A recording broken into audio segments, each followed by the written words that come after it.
Bienvenue au rendez-vous de l'actualité africaine sur Tout TV Africa. Que faisait exactement le président de la Fédération camerounaise de football chez le général Abdourahmane Tiani? Cette question est posée par nombreux sur le continent après l'audience accordée à Samuel Eto'o par le président de transition du Niger ce 10 août 2024.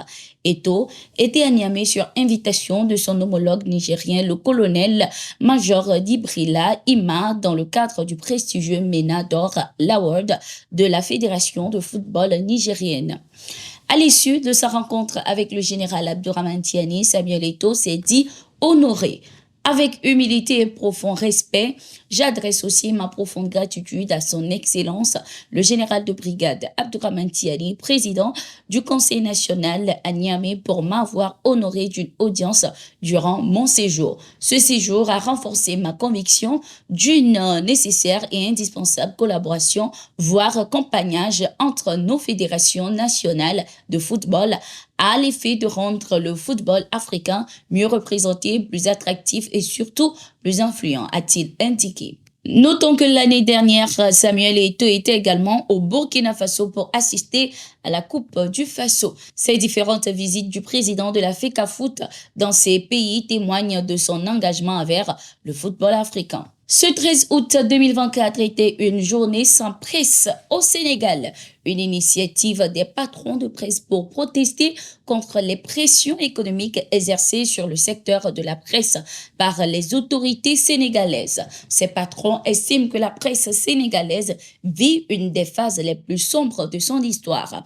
Le gouvernement exige d'eux le paiement des impôts, certains même font face au blocage de leurs cartes bancaires. Ceci au moment où nombre d'entre eux ont des difficultés à honorer le paiement des salaires à la fin du mois. Une campagne de diabolisation a été actionnée pour présenter les médias ainsi que ceux qui les animent comme des citoyens irrespectueux des lois, ne s'acquittant d'aucune de leurs obligations, surtout fiscales. Parallèlement, une campagne est menée pour mettre à mal les éditeurs de presse avec leurs confrères en créant un fossé entre ceux qu'on appelle patrons de presse et leurs collaborateurs. La presse sénégalaise ne saurait accepter cette entreprise de dénigrement orchestrée à dessein pour la décrédibiliser. Nous sommes aguerris pour avoir expérimenté les méthodes des pouvoirs précédents pour comprendre ce qui se trame.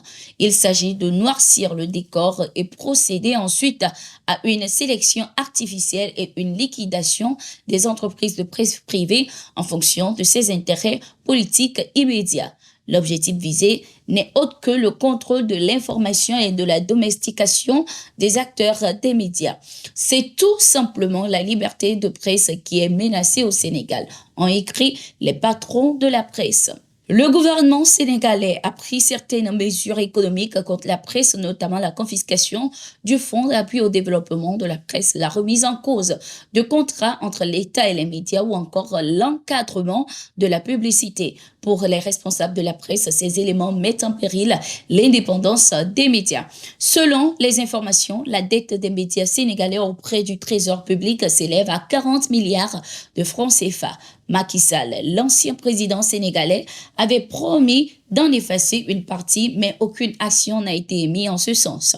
Pour les autorités sénégalaises actuelles, les médias doivent s'acquitter de leurs responsabilités fiscales comme tout le monde. Le Nigeria vient de dénoncer à son tour les ingérences étrangères dans ses affaires intérieures. Après la mise en garde des pays occidentaux aux voyageurs concernant l'insécurité grandissante au Nigeria, les autorités nigérianes sont montées au créneau pour dénoncer cette attitude des pays occidentaux. Ils estiment que ces pays étrangers devraient normalement s'occuper de leurs propres problèmes au lieu de s'immiscer dans les affaires des autres pays. Les États-Unis, le Royaume-Uni et d'autres pays occidentaux devraient d'abord balayer devant leurs propres portes au lieu de parler des risques de voyage en Afrique. Nous avons pu constater à travers les événements qui se sont déroulés au Royaume-Uni et nous le constatons également aux États-Unis avec la fusillade contre un candidat à la présidence que le risque ou le danger existe partout.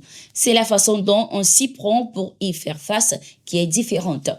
Les avis émis de manière impulsive créent la panique et aggravent encore la situation sur le terrain, a laissé entendre Youssouf Tougar, le ministre nigérien des Affaires étrangères, lors d'une interview. Le président camerounais Paul Biya est de nouveau attendu en France dans le cadre de la commémoration du 80e anniversaire du débarquement de Provence ce 15 août 2024 à Toulon.